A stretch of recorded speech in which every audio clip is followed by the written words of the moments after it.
Career Tech High Academy may be small in size, but big in heart and innovation. The Southern Charter School is in its third year. Principal Andersina McManus says the goal is to help, train, and develop students who, once they leave high school, will be skilled technicians, able to contribute to society and be a force to be reckoned in the community and workforce. Also, as a school near the beach, one of our most important missions as a school is to help our children to be culturally rooted. We've seen in these past few years that resiliency has been a really difficult thing for our young people, and we want to really help them to learn their language, to be immersed in their culture, and to be taught with the values that are important to us as islanders and as a people here in the Marianas and Micronesia. This year, along with core subjects, trade certification programs, and even driver's education, McManus is delighted to introduce a Deaf Academy at the school.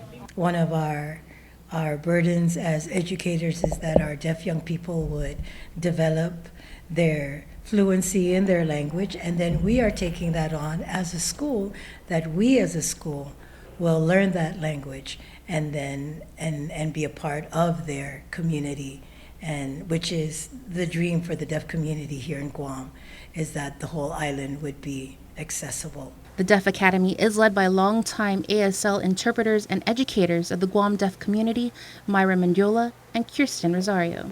I will be teaching here with the deaf middle school and high school students. Super excited, first year teaching actually, and the history to have deaf individuals here. It's really important, for the deaf community, including me. Like, we're really hungry to learn and teach, especially from a deaf role model ourselves. So we want to share that skills as a deaf teacher with all the other deaf kids too, because we want them to become successful after high school.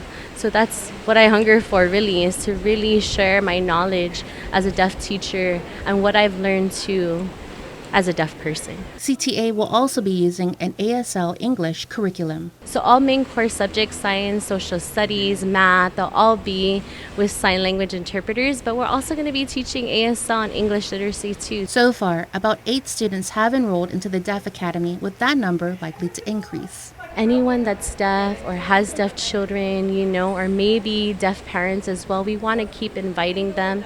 Maybe that didn't work for you at GWE, but it's definitely going to work here from now on. And being offered this year will be Maritime Traditional Navigation.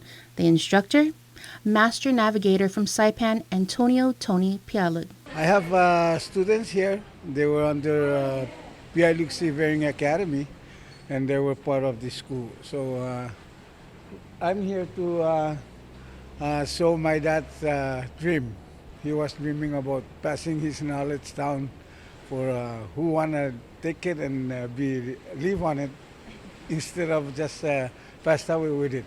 As for what the students will have the opportunity to learn, The students were expected to learn how to use carving tools, use stars for navigation, and whatever it took for our life in the open water. and as the eager Seahawks make their way back onto the campus ready to learn, Pialig offers this advice. They should just prepare themselves to put in the good things that they will believe on it and throw out those bad things that they've been walking around with it. Jonagan Charfris, KM News.